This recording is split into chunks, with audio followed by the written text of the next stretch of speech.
Hi ಎಲ್ರಿಗೂ ನಮಸ್ಕಾರ. Share market in Kannada ಚಾನೆಲ್ಗೆ ನಿಮಗೆ ಸ್ವಾಗತ. ಫೆಬ್ರವರಿ 4ರ ಮಾರ್ಕೆಟ್ ಅಪ್ಡೇಟ್ನ ಅಬ್ಸರ್ವ್ ಮಾಡೋದಾದರೆ ಮಾರ್ಕೆಟ್ನಲ್ಲಿ ಒಂದು ಸ್ಟ್ರಾಂಗ್ ರಿಕವರಿ ಇವತ್ತು ನೋಡೋದಕ್ಕೆ ಸಿಕ್ಕಿದೆ. ನಿಫ್ಟಿ 50ಯಲ್ಲಿ 380 ಪಾಯಿಂಟ್ಗಳ ಜಂಪ್ ನೋಡೋದಕ್ಕೆ ಸಿಕ್ತು. 1.6% ನಿಫ್ಟಿ ಇವತ್ತು ರಿಕವರ್ ಆಗಿದೆ. ಸೆನ್ಸೆಕ್ಸ್ನಲ್ಲಿ ಕೂಡ 1400 ಪಾಯಿಂಟ್ಗಳ ಗೇನ್ ನೋಡೋದಕ್ಕೆ ಸಿಕ್ತು. 1.8% ಸೆನ್ಸೆಕ್ಸ್ ಕೂಡ ಗೇನ್ ಆಯಿತು. ಬ್ಯಾಂಕ್ ನಿಫ್ಟಿಯಲ್ಲಿ ಕೂಡ 2% ಜಂಪ್ ಇವತ್ತು ನೋಡೋದಕ್ಕೆ ಸಿಕ್ಕಿದೆ. 950 ಪಾಯಿಂಟ್ಗಳ ಜಂಪ್ ಬ್ಯಾಂಕ್ ನಿಫ್ಟಿಯಲ್ಲಿ ನೋಡೋದಕ್ಕೆ ಸಿಕ್ಕಿದೆ. ಸೊ ನಿನ್ನೆ ಮಾರ್ಕೆಟ್ನಲ್ಲಿ ವೀಕ್ನೆಸ್ ಬರೋದಕ್ಕೆ ಒಂದು ರೀಸನ್ ಟ್ರಂಪ್ ಅವರ ಟ್ಯಾರಿಫ್ ಹೈಕ್ ಆಗಿತ್ತು. ಇವರು ಮೆಕ್ಸಿಕೋ ಮತ್ತು ಕೆನಡಾನಿಂದ ಬರುವಂಥ ಪ್ರಾಡಕ್ಟ್ಸ್ಗಳ ಮೇಲೆ 25% ಟ್ಯಾರಿಫ್ ಹೈಕನ್ನು ಮಾಡಿದರು, ಅಂದರೆ ಟ್ಯಾಕ್ಸನ್ನು ಇನ್ಕ್ರೀಸ್ ಮಾಡಿದರು. ಈ ರೀಸನ್ನಿಂದ ಮಾರ್ಕೆಟ್ನಲ್ಲಿ ಸಾಕಷ್ಟು ವೊಲಟಾಲಿಟಿ ನೋಡೋದಕ್ಕೆ ಸಿಕ್ಕಿತ್ತು. ಬಟ್ ನಿನ್ನೆ ಆ ಒಂದು ಡಿಸಿಷನನ್ನು ವಾಪಸ್ ಕೂಡ ತಗೊಂಡಿದ್ದಾರೆ. ಸೊ ನಿನ್ನೆ ಈ ನ್ಯೂಸನ್ನು ನಾನು ಕವರ್ ಕೂಡ ಮಾಡಿದ್ದೆ. ಆಗ US ಮಾರ್ಕೆಟ್ಸ್ಗಳಲ್ಲಿ ಸಾಕಷ್ಟು ವೀಕ್ನೆಸ್ ಕೂಡ ಇತ್ತು. ಯಾವಾಗ ಟ್ರಂಪ್ ಅವರು ಮೆಕ್ಸಿಕೋ ಮತ್ತು ಕೆನಡಾ ಮೇಲೆ ಹಾಕಿದಂಥ ಟ್ಯಾರಿಫ್ ಹೈಕನ್ನು ಪಾಸ್ ಮಾಡಿದ್ರು, ಆ ಒಂದು ಕ್ಷಣದಿಂದ ಮಾರ್ಕೆಟ್ನಲ್ಲಿ ಸ್ಟ್ರಾಂಗ್ ಬೌನ್ಸ್ ಬ್ಯಾಕ್ ಕೂಡ ನೋಡೋದಕ್ಕೆ ಸಿಕ್ಕಿದೆ. ಗ್ಲೋಬಲ್ ಮಾರ್ಕೆಟ್ಸ್ಗಳಲ್ಲಿ ಕೂಡ ಸಾಕಷ್ಟು ವೀಕ್ನೆಸ್ ಇತ್ತು. ಇವತ್ತು ಸಾಕಷ್ಟು ಗ್ಲೋಬಲ್ ಮಾರ್ಕೆಟ್ಸ್ಗಳು ಪಾಸಿಟಿವ್ ಆಗಿ ಕ್ಲೋಸಿಂಗ್ ಅನ್ನು ಕೊಟ್ಟಿದೆ. ಸೊ ಟ್ರಂಪ್ ಅವರು ಟ್ಯಾರಿಫ್ ಹೈಕನ್ನು ಪಾಸ್ ಮಾಡೋದಕ್ಕೆ ಮೇಜರ್ ರೀಸನ್ ಅಮೆರಿಕಾಗೆ ಇದ್ದಂಥ ಒಂದು ಕನ್ಸರ್ನ್, ಮೆಕ್ಸಿಕೋ ಮತ್ತು ಕೆನಡಾದಿಂದ ಸಾಕಷ್ಟು ಜನ ಇಲ್ಲೀಗಲ್ ಆಗಿ US ಅನ್ನು ಎಂಟರ್ ಮಾಡ್ತಾರೆ. ಅಂದರೆ ಯಾವುದೇ ರೀತಿಯ US ಪರ್ಮಿಷನ್ ಅಥವಾ ವೀಸಾ ಇಲ್ದೇ ಬಾರ್ಡರ್ನ ಮೂಲಕ ಇವರು US ಅನ್ನು ಎಂಟರ್ ಮಾಡ್ತಾರೆ. ಸೊ US ಮತ್ತು ಮೆಕ್ಸಿಕೋ ಬಾರ್ಡರ್ 4000 ಕಿಲೋಮೀಟರ್ನಷ್ಟು ಉದ್ದ ಇರೋದ್ರಿಂದ ಅದನ್ನು ಪ್ರೊಟೆಕ್ಟ್ ಮಾಡ್ಕೊಳ್ಳೋದು ಅಷ್ಟು ಈಸಿ ಆಗಿರೋದಿಲ್ಲ. ಸೊ ಅಮೆರಿಕ ಸಾಕಷ್ಟು ಪ್ರಯತ್ನವನ್ನು ಮಾಡ್ತಿದ್ರು ಕೂಡ ಮೆಕ್ಸಿಕೋ ಕೆನಡಾ ಯಾವುದೇ ರೀತಿಯ ಪ್ರಯತ್ನವನ್ನು ಮಾಡ್ತಿಲ್ಲ. ಅವರು ಇಲ್ಲೀಗಲ್ ಆಗಿ ಇಮಿಗ್ರೆಂಟ್ಸ್ಗಳನ್ನು USಗೆ ಕಳಿಸ್ತಿದ್ದಾರೆ ಅಂತ ಟ್ರಂಪ್ ಅವರು ಕಂಪ್ಲೇಂಟನ್ನು ಕೂಡ ಮಾಡಿದರು. ಬಟ್ ಈಗ ಮೆಕ್ಸಿಕೋ ಮತ್ತು ಕೆನಡಾ ಟ್ಯಾರಿಫ್ ಹೈಕ್ಸ್ನ ರೀಸನ್ನಿಂದ 10,000 ಸೈನಿಕರನ್ನು ಬಾರ್ಡರ್ನಲ್ಲಿ ಡೆಪ್ಲಾಯ್ ಮಾಡಿದ್ದಾರೆ. ಸೊ ಇಮಿಗ್ರೆಂಟ್ಸ್ಗಳನ್ನು ಸ್ಟಾಪ್ ಮಾಡುವಂಥ ಪ್ರಯತ್ನವನ್ನು ಮಾಡ್ತೀವಿ ಅಂತ ಹೇಳಿದ್ದಾರೆ. ಸೊ ಈ ರೀಸನ್ನಿಂದ ಟ್ರಂಪ್ ಅವರು ಟ್ಯಾರಿಫ್ ಹೈಕ್ಸನ್ನು ಈಗ ಪಾಸ್ ಮಾಡಿದ್ದಾರೆ.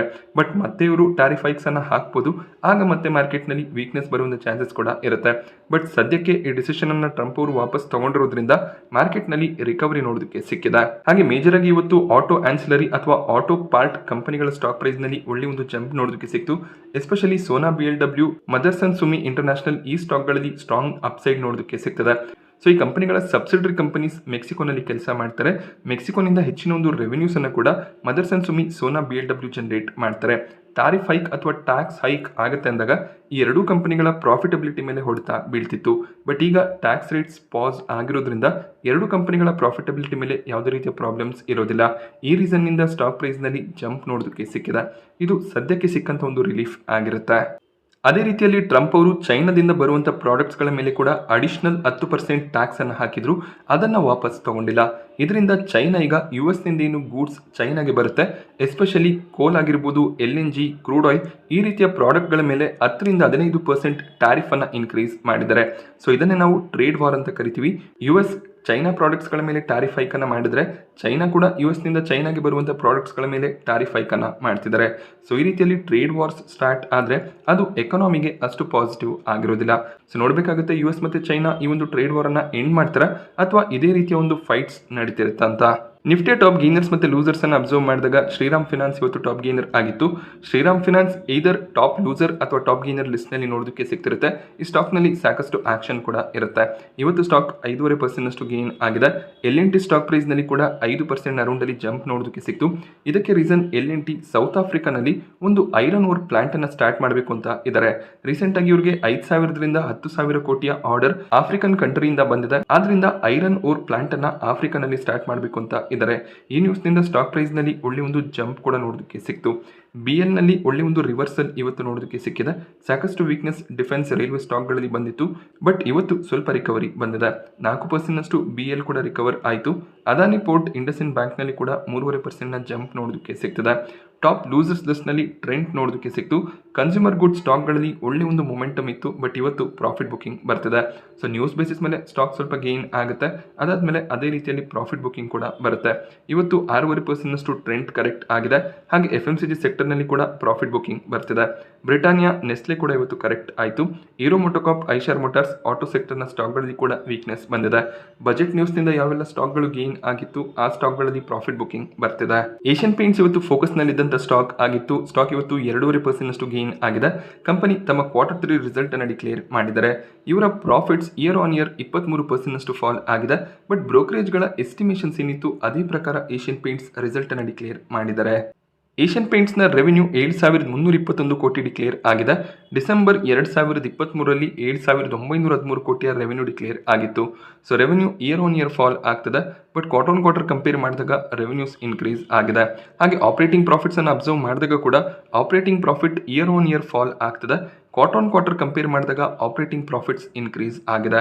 1,109 ಕೋಟಿಯಷ್ಟು ಪ್ರಾಫಿಟ್ಸ್ ಅನ್ನ ಈ ಒಂದು ಕ್ವಾರ್ಟರ್ನಲ್ಲಿ ಏಷ್ಯನ್ ಪೇಂಟ್ಸ್ ಡಿಕ್ಲೇರ್ ಮಾಡಿದರೆ, ಹಾಗೆ ಸೆಪ್ಟೆಂಬರ್ ಕ್ವಾರ್ಟರ್ನಲ್ಲಿ 602 ಕೋಟಿಯ ಪ್ರಾಫಿಟ್ ನೋಡೋದಕ್ಕೆ ಸಿಕ್ಕಿತ್ತು. ಡಿಸೆಂಬರ್ 2023ರಲ್ಲಿ 1,444 ಕೋಟಿ ಪ್ರಾಫಿಟ್ಸ್ ಅನ್ನ ಡಿಕ್ಲೇರ್ ಮಾಡಿದ್ರು. ಸೊ ಪ್ರಾಫಿಟ್ನಲ್ಲಿ ಕ್ವಾರ್ಟರ್ ಒಳ್ಳೆ ಒಂದು ಜಂಪ್ ನೋಡೋದಕ್ಕೆ ಸಿಕ್ಕಿದೆ. ಆಲ್ಮೋಸ್ಟ್ ಪ್ರಾಫಿಟ್ಸ್ ಡಬಲ್ ಆಗಿದೆ, but year on year comparison ಅನ್ನ ಮಾಡಿದಾಗ ಪ್ರಾಫಿಟ್ ಫಾಲ್ ಆಗ್ತದೆ. ಸೊ ಕಾಂಪಿಟೇಷನ್ ರಿಸ್ಕ್ ಈಗಲೂ ಕೂಡ ಇರುತ್ತೆ, ಬಟ್ ಆಕ್ಚುಲಿ ಏಷ್ಯನ್ ಪೇಂಟ್ಸ್ನ ರಿಸಲ್ಟ್ ಅನ್ನ ಇಯರ್ ಆನ್ ಇಯರ್ ನಾವು ಕಂಪೇರ್ ಮಾಡಬೇಕಾಗುತ್ತೆ. ಯಾಕೆ ಅಂದರೆ ಪರ್ಟಿಕ್ಯುಲರ್ ಕ್ವಾರ್ಟರ್ಗಳಲ್ಲಿ ಅಂದರೆ ಮಳೆಗಾಲದ ಸೀಸನ್ನಲ್ಲಿ ಪೇಂಟ್ಗೆ ಅಷ್ಟಾಗಿ ಡಿಮ್ಯಾಂಡ್ ಇರೋದಿಲ್ಲ. ನೀವು ಇಲ್ಲಿ ಅಬ್ಸರ್ವ್ ಮಾಡಿದಾಗ 2024ರ ಸೆಪ್ಟೆಂಬರ್ನಲ್ಲಿ 600 ಕೋಟಿಯ ಪ್ರಾಫಿಟ್ ಇತ್ತು. ಅದೇ ರೀತಿಯಲ್ಲಿ 2023ರ ಸೆಪ್ಟೆಂಬರ್ನಲ್ಲಿ 1,160 ಕೋಟಿಯ ಪ್ರಾಫಿಟ್ಸ್ ಅನ್ನು ಡಿಕ್ಲೇರ್ ಮಾಡಿದ್ರು.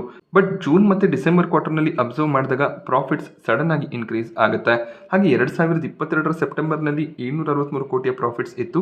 ಬಟ್ ಅದೇ ನೀವು ಜೂನ್ ಮತ್ತೆ ಡಿಸೆಂಬರ್ನಲ್ಲಿ ಅಬ್ಸರ್ವ್ ಮಾಡಿದಾಗ ಪ್ರಾಫಿಟ್ಸ್ ಜಂಪ್ ಆಗಿರುತ್ತೆ. ಸೆಪ್ಟೆಂಬರ್ ಕ್ವಾರ್ಟರ್ ಅಷ್ಟು ಸ್ಟ್ರಾಂಗ್ ಕ್ವಾರ್ಟರ್ ಆಗಿರೋದಿಲ್ಲ. ಆದ್ರಿಂದ ಇಲ್ಲಿ ನಾವು ಕ್ವಾರ್ಟರ್ ಕಂಪ್ಯಾರಿಸನ್ ಅನ್ನ ಮಾಡೋದಕ್ಕೆ ಸಾಧ್ಯ ಆಗೋದಿಲ್ಲ. Year on year profit fall ಆಗಿದೆ, ಬಟ್ ಬ್ರೋಕರೇಜ್ಗಳು ಕೂಡ ಇಷ್ಟೇ ಪ್ರಾಫಿಟ್ಸ್ ಅನ್ನ ಎಸ್ಟಿಮೇಟ್ ಮಾಡಿರೋದ್ರಿಂದ ಎಕ್ಸ್ಪೆಕ್ಟೇಷನ್ ರೀತಿಯಲ್ಲಿ ಪ್ರಾಫಿಟ್ಸ್ ಬಂದಿದೆ. ನೋಡಬೇಕಾಗುತ್ತೆ ಈ ರಿಸಲ್ಟ್ಗೆ ಏಷ್ಯನ್ ಪೇಂಟ್ಸ್ ನಾಳೆ ಯಾವ ರೀತಿಯಲ್ಲಿ ರಿಯಾಕ್ಟ್ ಮಾಡುತ್ತೆ ಅಂತ. ಹಾಗೆ ಟೈಟನ್ ಕೂಡ ತಮ್ಮ ರಿಸಲ್ಟ್ಸ್ ಅನ್ನ ಡಿಕ್ಲೇರ್ ಮಾಡಿದ್ದಾರೆ. ಎಕ್ಸ್ಪೆಕ್ಟೇಷನ್ ರೀತಿಯಲ್ಲಿ ರಿಸಲ್ಟ್ ಬರ್ತಿರೋದು ಕಾಣಿಸ್ತಿಲ್ಲ. 1,047 ಕೋಟಿಯ ಪ್ರಾಫಿಟ್ ಅನ್ನ ಡಿಕ್ಲೇರ್ ಮಾಡಿದ್ದಾರೆ, ಬಟ್ ಎಸ್ಟಿಮೇಷನ್ಸ್ ಮಿಸ್ ಆಗಿದೆ. ಈ ಕ್ವಾರ್ಟರ್ನಲ್ಲಿ 1,047 ಕೋಟಿಯ ಪ್ರಾಫಿಟ್ಸ್ ನೋಡೋದಕ್ಕೆ ಸಿಕ್ಕಿದ್ರೆ, ಸೆಪ್ಟೆಂಬರ್ ಕ್ವಾರ್ಟರ್ನಲ್ಲಿ 704 ಕೋಟಿಯ ಪ್ರಾಫಿಟ್ ನೋಡೋದಕ್ಕೆ ಸಿಕ್ಕಿತ್ತು. ಡಿಸೆಂಬರ್ 2023ರಲ್ಲಿ 1,053 ಕೋಟಿಯ ಪ್ರಾಫಿಟ್ ಬಂದಿತ್ತು. ಸೊ ಇಯರ್ ಆನ್ ಇಯರ್ 6 ಕೋಟಿಯಷ್ಟು ಪ್ರಾಫಿಟ್ ಕಡಿಮೆ ಆಗಿದೆ. ಹಾಗೆ ರೆವೆನ್ಯೂಸ್ ಅನ್ನು ಅಬ್ಸರ್ವ್ ಮಾಡಿದಾಗ ರೆವೆನ್ಯೂನಲ್ಲಿ ಸ್ಟ್ರಾಂಗ್ ಜಂಪ್ ಇದೆ. Year on year quarter revenues increase ಆಗಿದೆ. ಆಪರೇಟಿಂಗ್ ಪ್ರಾಫಿಟ್ಸ್ ಕೂಡ year on year quarter increase ಆಗ್ತಿರೋದು ಕಾಣಿಸ್ತಿದೆ. ಒಂದು strong Q3 business update tighten ಕಡೆಯಿಂದ ಬಂದಿತ್ತು. ಒಳ್ಳೆ ಒಂದು ಪ್ರಾಫಿಟಬಿಲಿಟಿ ಬರ್ಬೋದು ಅನ್ನೋದೊಂದು ಎಕ್ಸ್ಪೆಕ್ಟೇಷನ್ ಇತ್ತು, ಬಟ್ ಎಸ್ಟಿಮೇಷನ್ಸ್ ಅನ್ನ ಟೈಟನ್ ಮಿಸ್ ಮಾಡಿದೆ. ಇವತ್ತು ಟೈಟನ್ ಫ್ಲಾಟ್ ಆಗಿ ಕ್ಲೋಸಿಂಗ್ ಅನ್ನ ಕೊಟ್ಟಿದೆ. ನಾಳೆ ಈ ಒಂದು ರಿಸಲ್ಟ್ ನಿಂದ ಸ್ವಲ್ಪ ವೀಕ್ನೆಸ್ ಟೈಟನ್ ನಲ್ಲಿ ನೋಡೋದಕ್ಕೆ ಸಿಗಬಹುದು. ಹಾಗೆ ಪವರ್ ಗ್ರಿಡ್ ಕೂಡ ತಮ್ಮ ರಿಸಲ್ಟ್ ಅನ್ನು ಡಿಕ್ಲೇರ್ ಮಾಡಿದ್ದಾರೆ.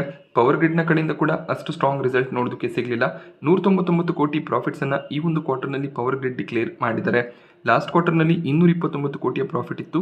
ಡಿಸೆಂಬರ್ 2023ರಲ್ಲಿ 206 ಕೋಟಿಯ ಪ್ರಾಫಿಟ್ಸ್ ಅನ್ನು ಡಿಕ್ಲೇರ್ ಮಾಡಿದ್ರು. Revenues year on year increase ಆಗ್ತದೆ, ಬಟ್ ಕ್ವಾರ್ಟರ್ ರೆವೆನ್ಯೂ ಫಾಲ್ ಆಗಿದೆ. ಸೊ ರಿಸಲ್ಟ್ ಅಷ್ಟು ಸ್ಟ್ರಾಂಗ್ ಆಗಿ ಬರ್ತಿರೋದು ಕಾಣಿಸ್ತಿಲ್ಲ. ಸೊ ಪವರ್ ಗ್ರಿಡ್ ಬೆಳಿಗ್ಗೆ ಸ್ವಲ್ಪ ನೆಗೆಟಿವ್ ಆಗಿ ಟ್ರೇಡ್ ಆದರೂ ಕೂಡ ಆಮೇಲೆ ರಿಕವರ್ ಆಗಿದೆ, ಬಟ್ ಕಂಪನಿಯ ಫ್ಯೂಚರ್ ಪ್ರಾಸ್ಪೆಕ್ಟಿವ್ಸ್ ಸ್ಟ್ರಾಂಗ್ ಆಗಿ ಕಾಣಿಸುತ್ತೆ. ಜೆಫ್ರೀಸ್ ಅದಾನಿ ಪವರ್ ಸ್ಟಾಕ್ ಅನ್ನ ಕವರ್ ಮಾಡಿ ಬೈ ರೆಕಮೆಂಡೇಶನ್ ಅನ್ನ ಕೊಟ್ಟಿದ್ದಾರೆ. ಹಾಗೆ ಟಾರ್ಗೆಟ್ ಅನ್ನು ಕೂಡ ಇನ್ಕ್ರೀಸ್ ಮಾಡಿದ್ದಾರೆ.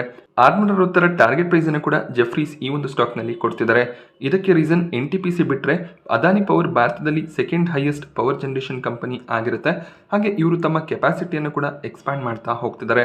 ಮುಂದಿನ ದಿನಗಳಲ್ಲಿ ಇನ್ನಷ್ಟು ಕೆಪಾಸಿಟಿ ಅಡಿಷನ್ ನ ಪ್ಲಾನ್ ಇದೆ. ಇದು ಅದಾನಿ ಪವರ್ಗೆ ಪಾಸಿಟಿವ್ ಆಗುತ್ತೆ ಅನ್ನೋದು ಜೆಫ್ರೀಸ್ ನ ವ್ಯೂ ಆಗಿರುತ್ತೆ. ಬಟ್ ಅದಾನಿ ಪವರ್ನ ಸ್ಟಾಕ್ ಪ್ರೈಸ್ ನಲ್ಲಿ ಸ್ವಲ್ಪ ಫ್ಲಕ್ಚುಯೇಷನ್ಸ್ ಇದ್ದೇ ಇರುತ್ತೆ. ಆ ಒಂದು ರಿಸ್ಕ್ ತಗೋತೀರಾ ಅಂದ್ರೆ ಈ ಕಂಪನಿಯನ್ನ ನಿಮ್ಮ ಪೋರ್ಟ್ಫೋಲಿಯೋನಲ್ಲಿ ಹೋಲ್ಡ್ ಮಾಡ್ಕೋಬಹುದಾಗುತ್ತೆ. ಟಾಟಾ ಕೆಮಿಕಲ್ ಸ್ಟಾಕ್ ಪ್ರೈಸ್ ನಲ್ಲಿ 3% ಡೌನ್ ಸೈಡ್ ನೋಡೋದಕ್ಕೆ ಸಿಕ್ತು. ಟಾಟಾ ಕೆಮಿಕಲ್ ಕೂಡ ತಮ್ಮ ರಿಸಲ್ಟ್ ಅನ್ನು ಡಿಕ್ಲೇರ್ ಮಾಡಿದ್ರು, ಬಟ್ ಈ ಒಂದು ಕ್ವಾರ್ಟರ್ ನಲ್ಲಿ 21 ಕೋಟಿಯ ಲಾಸ್ ಡಿಕ್ಲೇರ್ ಆಗಿದೆ. ಲಾಸ್ಟ್ ಕ್ವಾರ್ಟರ್ ನಲ್ಲಿ 267 ಕೋಟಿಯ ಪ್ರಾಫಿಟ್ಸ್ ಬಂದಿತ್ತು. ಡಿಸೆಂಬರ್ 2023ರಲ್ಲಿ ಕೂಡ 194 ಕೋಟಿ ಪ್ರಾಫಿಟ್ಸ್ ಅನ್ನು ಡಿಕ್ಲೇರ್ ಮಾಡಿದ್ರು. ಬಟ್ ಮಾರ್ಚ್ 2024ರಲ್ಲಿ 841 ಕೋಟಿಯ ಲಾಸ್ ಇತ್ತು. ಬಟ್ ಅದಾದ್ಮೇಲೆ ಪ್ರಾಫಿಟಬಿಲಿಟಿ ಕಾಣಿಸಿತ್ತು. ಬಟ್ ಮತ್ತೆ ಈ ಒಂದು ಕ್ವಾರ್ಟರ್ ನಲ್ಲಿ 21 ಕೋಟಿಯ ಲಾಸ್ ಬರ್ತಿದೆ. ಹಾಗೆ ರೆವೆನ್ಯೂಸ್ ಕೂಡ year on year quarter fall ಆಗಿದೆ. ಸೊ ಬೇರೆ ಕೆಮಿಕಲ್ ಸೆಕ್ಟರ್ನ ಸ್ಟಾಕ್ಗಳು ಸ್ಟ್ರಾಂಗ್ ಆಗಿ ಪರ್ಫಾರ್ಮ್ ಮಾಡ್ತಿದೆ. ಟಾಟಾ ಕೆಮಿಕಲ್ಸ್ನಲ್ಲಿ ಆ ಒಂದು ಬೌನ್ಸ್ ಬ್ಯಾಕ್ ಕಾಣಿಸ್ಲಿಲ್ಲ. ಇವತ್ತು ಸ್ಟಾಕ್ ಪ್ರೈಸ್ನಲ್ಲಿ ವೀಕ್ನೆಸ್ ಕೂಡ ನೋಡೋದಕ್ಕೆ ಸಿಕ್ಕಿದೆ. ಮೊಬಿಕ್ವಿಕ್ ಸ್ಟಾಕ್ ಪ್ರೈಸ್ನಲ್ಲಿ ಕೂಡ 2% ಅರೌಂಡಲ್ಲಿ ಕರೆಕ್ಷನ್ ನೋಡೋದಕ್ಕೆ ಸಿಕ್ತು. ಇದಕ್ಕೂ ಕೂಡ ರೀಸನ್ ಕಂಪನಿ ಲಾಸ್ ಅನ್ನು ಡಿಕ್ಲೇರ್ ಮಾಡಿದ್ದಾರೆ. ಸೊ 2023ರ ಸೆಪ್ಟೆಂಬರ್ ಮತ್ತು ಡಿಸೆಂಬರ್ ಕ್ವಾರ್ಟರ್ನಲ್ಲಿ ಪ್ರಾಫಿಟ್ಸ್ ಅನ್ನು ಡಿಕ್ಲೇರ್ ಮಾಡಿದ್ರು. 5 ಕೋಟಿಯ ಪ್ರಾಫಿಟ್ಸ್ ನೋಡೋದಕ್ಕೆ ಸಿಕ್ಕಿತ್ತು. ಬಟ್ ಸೆಪ್ಟೆಂಬರ್ 2024 ಅಂದರೆ ಲಾಸ್ಟ್ ಕ್ವಾರ್ಟರ್ನಲ್ಲಿ 4 ಕೋಟಿಯ ಲಾಸ್ ಬಂದಿತ್ತು. ಬಟ್ ಈ ಕ್ವಾರ್ಟರ್ನಲ್ಲಿ 55 ಕೋಟಿಯ ಲಾಸ್ ನೋಡೋದಕ್ಕೆ ಸಿಗ್ತದೆ. ಸೊ IPOನ ಕವರ್ ಮಾಡುವಾಗ ಕೂಡ ನಾನು ನಿಮಗೆ ಹೇಳಿದ್ದೆ, ಲಾಂಗ್ ಟರ್ಮ್ನ ಪರ್ಸ್ಪೆಕ್ಟಿವ್ ಇದ್ರೆ ಕ್ವಾರ್ಟರ್ ನಾವು ಪರ್ಫಾರ್ಮೆನ್ಸ್ ಅನ್ನು ಅಬ್ಸರ್ವ್ ಮಾಡಿ ಅದಾದ್ಮೇಲೆ ನಾವು ಡಿಸಿಷನ್ಸ್ ಅನ್ನು ತಗೋಬಹುದು ಅಂತ. ಸೊ ಡಿಸೆಂಬರ್ ಕ್ವಾರ್ಟರ್ನಲ್ಲಿ ಲಾಸ್ ಇನ್ಕ್ರೀಸ್ ಆಗ್ತದೆ, ಇದರ ಮೇಲೆ ಗಮನವನ್ನು ಇಡಬೇಕಾಗುತ್ತೆ. ಸೊ ನೆಕ್ಸ್ಟ್ ಕ್ವಾರ್ಟರ್ನಲ್ಲಿ ಕೂಡ ಇದೇ ರೀತಿಯಲ್ಲಿ ಲಾಸಸ್ ಬರೋದಕ್ಕೆ ಸ್ಟಾರ್ಟ್ ಆದರೆ ಮೊಬಿಕ್ವಿಕ್ ಸ್ಟಾಕ್ ಪ್ರೈಸ್ನಲ್ಲಿ ಇನ್ನಷ್ಟು ವೀಕ್ನೆಸ್ ಬರುವಂಥ ಚಾನ್ಸಸ್ ಇರುತ್ತೆ. ಸೊ ಹೈಯರ್ ಲೆವೆಲ್ನಿಂದ ಸಾಕಷ್ಟು ಕರೆಕ್ಷನ್ ಆಲ್ರೆಡಿ ಬಂದಿದೆ. So next quarter performance strong ಆಗಿ ಬರಬೇಕಾಗುತ್ತೆ. ಟಾಟಾ ಪವರ್ ಕೂಡ ತಮ್ಮ Q3 ರಿಸಲ್ಟ್ ಅನ್ನು ಡಿಕ್ಲೇರ್ ಮಾಡಿದ್ದಾರೆ. 1187 ಕೋಟಿಯ ಪ್ರಾಫಿಟ್ ಡಿಕ್ಲೇರ್ ಆಗಿದೆ.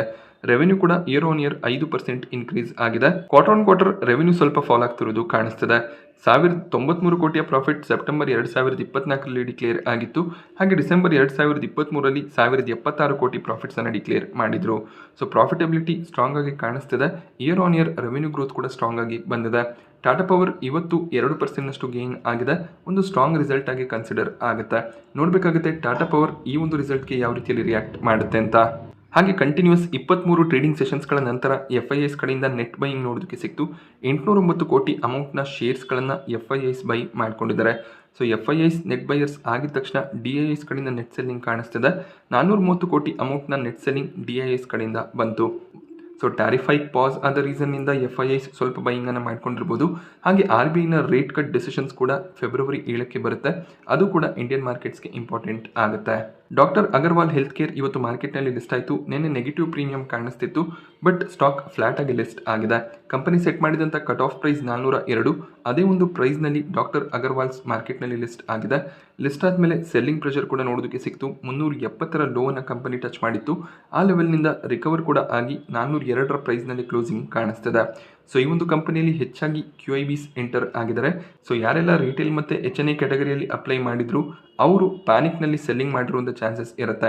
ಸೊ ಯಾವುದೇ ಒಂದು IPO ಆಗಿರ್ಬೋದು ನೆಗೆಟಿವ್ ಆಗಿ ಓಪನ್ ಆದರೆ ಅಲ್ಲಿ ಎಕ್ಸಿಟ್ ಆಗೋದಕ್ಕೆ ಹೋಗಬಾರ್ದು. ಸ್ವಲ್ಪ ದಿನಗಳ ನಂತರ ಆ ಒಂದು ಸ್ಟಾಕ್ನಲ್ಲಿ ಬೈಯಿಂಗ್ ಬರುವಂಥ ಚಾನ್ಸಸ್ ಇರುತ್ತೆ. IPO ಪ್ರೈಸ್ ಬಂದಾಗ ಅಲ್ಲಿ ಎಕ್ಸಿಟ್ ಆಗೋದು ಒಳ್ಳೆ ಒಂದು ಐಡಿಯಾ ಆಗುತ್ತೆ. ಸೊ ನಾನಿವತ್ತು ನಿಮಗೆ ಮಾರ್ಕೆಟ್ನ ಬಗ್ಗೆ ಕೊಟ್ಟಂಥ ಇನ್ಫಾರ್ಮೇಷನ್ ಇಷ್ಟ ಆದರೆ ವಿಡಿಯೋನ ಲೈಕ್ ಮಾಡಿ.